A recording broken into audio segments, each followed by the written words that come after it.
Like అక్కర్లేదు, subscribe అక్కర్లేదు. మీరిచ్చే కామెంట్ మాకు చాలా ముఖ్యం. దయచేసి కామెంట్ చేయడం మాత్రం మర్చిపోకండి. వైఎస్ జగన్ మళ్ళీ ఆదాయానికి మించిన ఆస్తుల కేసులో జైలుకి వెళ్లే అవకాశం ఉందా? జైలుకి వెళ్తారు, జైలుకి వెళ్లరు.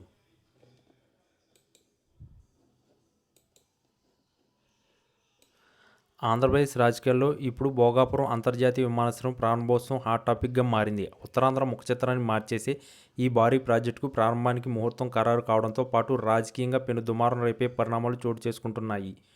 ఈ ప్రతిష్టాత్మక కార్యక్రమానికి వైఎస్ జగన్మోహన్ రెడ్డికి ప్రధానమంత్రి కార్యాలయం నుండి అధికారిక ఆహ్వానం అందిందనే వార్త ఇప్పుడు రాజకీయ వర్గాల్లో సంచలనం సృష్టిస్తుంది. ఈ పరిణామం అటు అధికార కూటమిలో ముఖ్యంగా చంద్రబాబు నాయుడు మరియు లోకేష్లలో తీవ్ర అసహనాన్ని కలిగిస్తుందని రాజకీయ విశ్లేషకులు భావిస్తున్నారు. భోగాపురం విమానాశ్రయానికి జగన్ హయాంలోనే భూసేకరణ పనులు వేగవంతం కావడమే కాకుండా ఆయన స్వయంగా శంకుస్థాపన కూడా చేశారు. ఈ ప్రాజెక్టును తానే పూర్తి చేయాలని జగన్ గతంలో ఆకాంక్షించారు.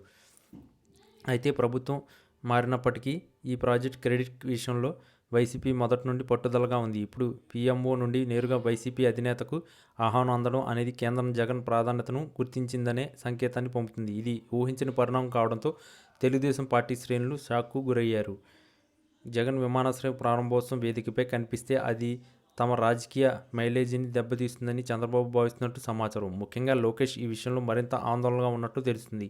యువగళం పాదయాత్ర సమయంలో మరియు ఆ తర్వాత ఉత్తరాంధ్ర అభివృద్ధిపై లోకేష్ ఎన్నో హామీలు ఇచ్చారు. ఇప్పుడు అదే వేదికపై జగన్ సగౌరవంగా ఆహ్వానితుడిగా రావడం లోకేష్కు మింగుడు పడటం లేదు. పీఎంఓ నిర్ణయం వెనుక ఉన్న వ్యూహం ఏంటో అర్థం కాక టీడీపీ నాయకత్వం తలములకలవుతుంది. ఒకవైపు తాము రాష్ట్రంలో తిరుగులేని శక్తిగా ఎదగామని భావిస్తున్న తరుణంలో కేంద్రం జగన్ను ఇలా గౌరవించడం కూటమి పార్టీల మధ్య అంతర్గత చర్చకు దారితీస్తుంది. మరోవైపు వైసీపీ శ్రేణులు ఈ వార్తతో ఫుల్ జోష్లో ఉన్నాయి. భోగాపురం ఎయిర్పోర్ట్ తమ నేత కష్టార్జితమని,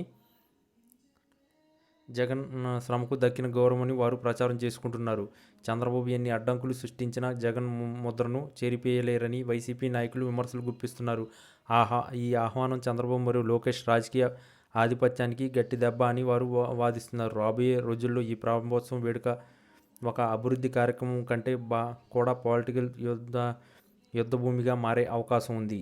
ఈ పరిణామాల నేపథ్యంలో చంద్రబాబు ప్రభుత్వం కేంద్రంపై ఒత్తిడి తెచ్చే ప్రయత్నం చేస్తుందో లేదా ఆ ఆహ్వానాన్ని ఎలాగైనా అడ్డుకోవాలని చూస్తుందా అన్నది ఆసక్తికరంగా మారింది. లోకేష్ తన సోషల్ మీడియా వేదికల ద్వారా లేదా బహిరంగ సభల ద్వారా దీనిపై ఎలా స్పందిస్తారో చూడాలి. మొత్తానికి భోగాపురం విమానాలు ఎగరక ముందే ఏపీ రాజకీయాల్లో విమానాల మాత్రం జోరుగా చక్కెర్లు కొడుతున్నాయి. జగన్కు అందిన ఈ పిలుపు రాష్ట్ర రాజకీయాల్లో కొత్త సమీకరణలకు తెరలేపడం ఖాయంగా కనిపిస్తుంది.